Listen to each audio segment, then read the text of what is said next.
بہت شکریہ ہمیں جوائن کرنے کا. اور آپ دیکھ رہے ہیں کہ امریکہ کے الیکشنز 5 نومبر کو ہو رہے ہیں، صدارتی الیکشن، اور وہاں پہ ٹرمپ اور کیملا ہیرس کے درمیان بہت کانٹے دار مقابلہ ہے. اس پہ ہم آپ سے بات کرنا چاہتے ہیں، اس کی کیا اہمیت ہے دنیا کے لیے. کیا دنیا میں اگر ٹرمپ آیا تو جنگیں بند ہو جائیں جو کہا جا رہا ہے، اور اگر کیملا ہیرس رہی تو کیا وہاں پہ جنگیں جاری رہیں گی؟ ایک تو یہ انٹرنیشنل کانٹیکس میں ظاہرہ امریکیوں کے مطابق نہیں، ہمارے مطابق. اور دوسرا پاکستانیوں کا خاص انٹرسٹ یہ ہے کہ ٹرمپ آئے گا، عمران کو چھڑوائے گا. اس پہ میں آپ کی ماہرانہ رائے جاننا چاہتا ہوں کہ کیا جو خاص طور پہ دوہری شہریت کے پاکستانیز ہیں امریکہ میں، برطانیہ میں بھی مظاہرے بھی کر رہے ہیں، پاکستان میں بھی مظاہرے کر رہے ہیں، وہ کہتے ہیں کہ ٹرمپ آئے گا اور عمران خان کو چھڑوا لے گا، یہ کس حد تک حقیقت ہے اور کس حد تک یہ خواب ہے؟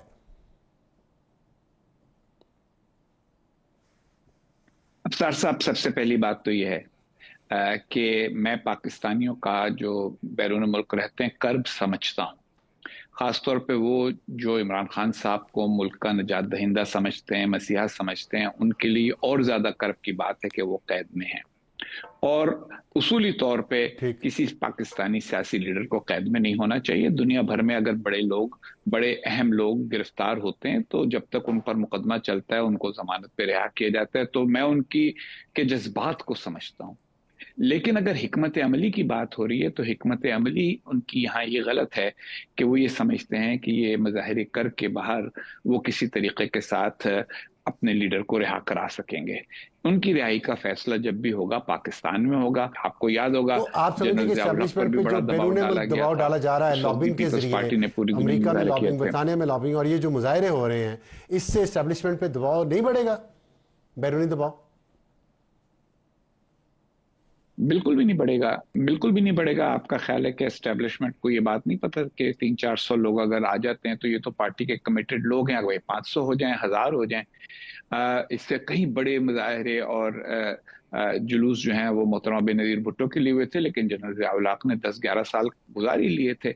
آخر میں جو بات ہوتی ہے وہ یہ کہ خارجہ تعلقات ملکوں کے باہم مفادات کے اوپر مبنی ہوتے ہیں، اس بات پر نہیں ہوتے کہ کون لیڈر ہے، کس لیڈر کے ساتھ زیادتی ہو رہی ہے. یہ اچھی بات نہیں ہے، کاش دنیا اس سے زیادہ اچھی ہوتی، لیکن حقیقت کی دنیا یہی ہے کہ جو بھی فیصلے ہوں گے، چاہے وہ امریکہ میں ہو چاہے وہ برطانیہ میں، وہ اپنے قومی مفاد کی بنیاد پہ کریں گے. اس بنیاد پہ نہیں کریں گے کہ ان کے 300-400 دوہری شہریت رکھنے والے یا 1000-2000 لوگوں نے کیا کہا اور کس طرح کہا. پہلی بات تو یہ ہے. اب آ جائیے آپ امریکی انتخاب کی طرف. تو امریکی انتخاب کے نتیجے میں صرف یہ بتا دیں کہ آپ نے ضیاء الحق کا ذکر کیا، اس وقت افغان وار جاری تھی تو ظاہر ہے امریکہ کو ضرورت تھی ضیاء الحق کی، تو انہوں نے اگنور کیا. لیکن ابھی تو ایسا کوئی مفاد امریکہ کا ہمارے ہاں نہیں ہے. اور دوسری بات یہ ہے کہ صرف مظاہرے نہیں ہو رہے، کانگریس مین لیٹرز لکھ رہے ہیں وائٹ ہاؤس کو، ادھر سے ایم پیز جو ہیں برطانیہ کے وہ 10 ڈاؤننگ اسٹریٹ کو خط لکھ رہے ہیں. تو اس سے ایک حکومتی سطح پہ جو دباؤ، جو ان کا پارلیمانی نظام ہے اس کے ذریعے جو دباؤ ڈالنے کی کوشش کی جا رہی ہے، آرٹیکلز آ رہے ہیں اخبارات میں، اس سے نہیں آپ سمجھتے کوئی فرق پڑے گا یہاں پہ پاکستان میں؟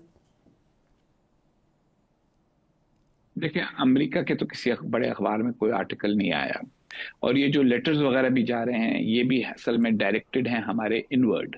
مطلب یہ ہے کہ 60 کانگریس مینوں سے دستخط کرا لیے، پاکستان کے اخباروں میں اس کی خبر چھپوا لی، پاکستانی ٹی وی کے اوپر اس کا ویڈیو کلپ چلا لیا، لارا بش سے جا کے مل لیا، اس کے ساتھ کھڑے ہو کے فوٹو کھنچوا لی. مفادات کا جہاں ذکر ہے وہ یہ کہ یہ بھی ہم اوور سمپلیفائی کرتے ہیں نا. خارجہ پالیسی کو سمجھنا، بین الاقوامی تعلقات کو سمجھنا، ہم لوگوں نے ہر چیز کو ایک 2-4 جملوں میں سمیٹنے کی عادت ڈال لی ہے. جنرل ضیاء الحق کے ساتھ ان کا مفاد افغانستان کی وجہ سے وابستہ صرف نہیں تھا، بلکہ اس وقت پاکستان کی ایک تصویراتی یعنی اسٹریٹجک اہمیت تھی. اچھا، اب اس کا الٹ ہے. اس وقت ان کا ساتھ دینا اس لیے ضروری ہو گیا تھا امریکہ کے لیے اور مغربی ممالک کے لیے کہ وہ ان کے اتحادی تھے تصویراتی معاملے میں، اسٹریٹجک معاملے میں، اور وہ اپنے ایلائی کو ضائع نہیں کرنا چاہتے تھے، اس کو لوز نہیں کرنا چاہتے تھے، اور ان کو پتہ نہیں تھا کہ ان کے بعد کون آئے گا، تو اس لیے وہ غیر یقینی صورتحال کا سامنا نہیں کرنا چاہتے تھے. اب معاملہ بالکل الٹ ہے. اب الٹ معاملہ یہ ہے کہ تصویراتی طور پہ وہ والی اہمیت نہیں رہی. کیونکہ وہ اہمیت نہیں رہی تو ہم کیوں اس میں شامل ہوں, ہم کیوں اس میں کوئی کردار ادا کریں؟ نمبر ایک. نمبر دو, جس شخص کی رہائی کے لیے بات ہو رہی ہے اس نے بھی اپنی ساری زندگی, اپنی ساری سیاست جو کی ہے وہ تو امریکہ مخالفت پہ کی ہے, تو اس کو رہا کرا کے ایسی صورتحال پیدا کرنے میں جس کے نتیجے میں شاید وہ سیاسی طور پر مضبوط ہو کر واپس اقتدار میں آ جائے, اس میں ان کو کسی قسم کا کیا فائدہ ہے؟ تو یہ میرا یہ خیال ہے کہ کیونکہ ہمیں ہمیشہ پہلی بات تو یہ کہ ہمیں یہ سمجھ لینا چاہیے کہ ہمارا دنیا میں مقام کیا ہے. اس وقت امریکہ کے ساتھ ہماری تجارت کتنی ہے؟ امریکہ کے ساتھ, امریکہ نے ابھی جو نیا بجٹ ہے ان کا, اس کے اندر آپ دیکھ لیجئے چند ملین ڈالر پاکستان کے لیے رکھے ہوئے ہیں, بالکل بڑے ہی معمولی قسم کی رقم. وہ دور تھا جب کئی بلین ڈالر کی امدادی پیکج ہوتے تھے, تو جب وہ ہوتا تھا تو زیادہ لوگ بھی انوالوڈ ہوتے تھے ڈیسیشن میکنگ میں. اب تو کوئی ڈپٹی سیکرٹری یا ڈپٹی اسسٹنٹ سیکرٹری جو ہے وہ پاکستان کے معاملات کو دیکھتا ہوگا, اور جب وہ صورتحال ہو, ایسی صورتحال میں نہ ان کے پاس دباؤ کا کوئی لیوریج ہے. ضیاء الحق کے زمانے میں وہ اگر دباؤ ڈال سکتے تھے تو یہ ڈال سکتے تھے کہ, اور انہوں نے ڈالا ایک موقع پہ, میں آپ کو یاد دلاؤں گا 1985 میں محترمہ بے نظیر بھٹو کو ملک سے جانے کی اجازت دی گئی, وہ قید میں تھیں 79 سے 85 تک قید میں تھیں, لیکن ان کو پھر لندن جانے کی اجازت دی گئی علاج کے لیے. وہ دباؤ میں ہوا, اور وہ اس لیے دباؤ میں ہوا کہ اس وقت جو سینٹ کی کمیٹی کے چیئرمین تھے انہوں نے کہا بھئی آپ کی امداد جو ہے, جو اس وقت کافی بڑی رقم تھی, بلین ڈالر سے زیادہ, وہ میں اور کچھ کروں نہ کروں کم از کم اس میں تعطل پیدا کر دوں گا, تاخیر کر دوں گا. تو جنرل ضیاء الحق نے کہا نہیں, آپ کو تاخیر کرنے کی ضرورت نہیں ہے, میں ان خاتون کو باہر بھیجتا ہوں اور یہ باہر چلی جائیں گی, آپ اس کے نتیجے میں صرف اتنا انتظام کریں کہ یہ وہاں سے بیٹھ کر کو میری حکومت کے کو فارغ کرنے کا کوئی انتظام نہ کر سکیں. ٹھیک, تو اب تو وہ سچویشن ہوئی, آپ یہ کہنا چاہ رہے ہیں. تو پھر یہ پاکستان کی جو پی ٹی آئی کی جو لیڈرشپ ہے یہ عوام کو جو بتا رہی ہے, امیدیں دلا رہی ہے, لطیف کھوسہ نے کہا اور بہت سارے لوگوں نے کہا, باہر بیٹھے ہوئے جو پاکستانیز وہ چندہ بھی اکٹھا کر رہے ہیں اس بات کے نام پہ, لابنگ کرنے کے نام پہ, تو یہ پھر کیا بیوقوف بنایا جا رہا ہے پی ٹی آئی کے سپورٹرز کو؟ تو سچی بات کیا کرنا چاہیے پی ٹی آئی کو اور پی ٹی آئی کے سپورٹرز کو اس معاملے میں؟ یہ تو دیکھیں نا, یہ تو آپ کہہ سکتے ہیں, میں تو کبھی بھی ایسا سخت لفظ نہیں استعمال کرتا بیوقوف بنانے والا. میں تو یوں کہوں گا کہ یہ لوگ اپنے لوگوں کو امید دلا کر ان کو اپنے ساتھ رکھنے کی کوشش کر رہے ہیں, اور امید دلانا بہرحال ہر سیاسی جماعت کا حق ہے کہ اپنے لوگوں کو امید دلائے. لیکن کچھ لوگ یقیناً اس میں کچھ لوگ اس میں یقیناً اپنے اپنے مفادات پیدا کر رہے ہیں. اور پھر ایک اور بہت بڑی بات جو میں نوٹس کر رہا ہوں وہ یہ ہے کہ یہ سارا کچھ خان صاحب کو خوش کرنے کے لیے ہو رہا ہے. ہر آدمی اپنی, ہر خاتون, ہر شخص اپنی ویڈیو بنوانا چاہتا ہے, اور وہ ویڈیو بنا کے اس وقت کے لیے رکھنا چاہتا ہے جب خان صاحب بیٹھ کے کہیں گے تم نے میرے لیے کیا کیا, پھر اس کو وہ ویڈیو دکھائیں گے, دیکھیں آپ نے نہیں دیکھا میں نے قاضی فائز عیسیٰ کی گاڑی کے اوپر ہاتھ مارا, یہ دیکھیں جی یہ میں نے فلانے کو گالی دی, یہ دیکھیں جی میں, کیونکہ وہ ان چیزوں سے خوش ہوتے ہیں خان صاحب. اب اگر آپ مجھ سے پوچھیں کہ حکمت عملی کیا ہونی چاہیے, تو یہ دو باتیں ہیں. ایک تو یہ کہ یہ باہر کی حکمت عملی اس وقت چھوڑیں, کیونکہ انہوں نے حمایت حاصل کی تھی یہ کہہ کے کہ ہم نے امریکہ کے آگے ہم اکڑ کے کھڑے ہو گئے ہیں, ایبسولوٹلی ناٹ. اور انہوں نے اپنے آپ کو اس غلط فہمی میں مبتلا کر لیا ہے کہ ان کی کیونکہ چھٹی انہوں نے کرائی تھی تو بحالی بھی وہی کرائیں گے. ایسی بات نہیں ہے, نہ چھٹی انہوں نے کرائی نہ بحالی وہ کرائیں گے. ان کی لڑائی پاکستان کی سیاسی جماعتوں سے, ان میں سے ایک کو طے کریں, یا تو یہ اسٹیبلشمنٹ کے ساتھ اتنا مل جائیں کہ پھر باقی سیاسی جیسے پہلے تھے. آپ دیکھیے کہ 2018 میں جو ان کی حکومت آئی تھی تو وہ تو ایک پیج کی حکومت تھی نا, اور اس میں دوسری سیاسی جماعتوں کو کچلا جا رہا تھا.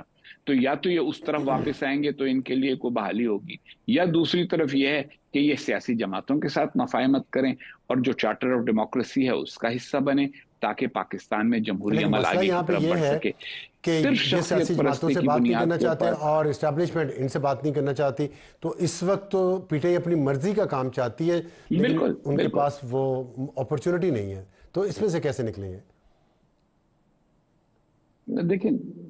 دیکھیں اس میں سے نکلنے کے لیے پہلے تو اپنے اندر انکسار پیدا کریں نا جی, ایسا انکسار پیدا کریں جس کے نتیجے میں سیاسی جماعتوں سے بات چیت کا امکان پیدا ہو. دیکھیں وہ ان کی طبیعت میں نہیں ہے, اب یہ ایک الگ بات ہے. مگر میں تو آپ کو دیکھیں ڈاکٹر کا کام ہے کسی کو علاج بتانا. اب اگر دوسرا علاج نہیں کرنا چاہتا, وہ کہنے جی نہیں گولیاں میں نے نہیں کھانی, دوائی میں نے نہیں پینی, صرف مجھے اچھا نہیں لگتا, انجیکشن میرے لیے ٹھیک نہیں ہے, اب آپ کوئی میرے اوپر جادو کر کے مجھے ٹھیک کر دیں, تو ڈاکٹر کا کام جادو کرنا نہیں ہے. تو میں تجزیہ کار ہوں, میں تو تجزیہ ہی بتا سکتا ہوں آپ کو, اور میرا تجزیہ یہ ہے کہ ان کے لیے دو ہی امکانات ہیں.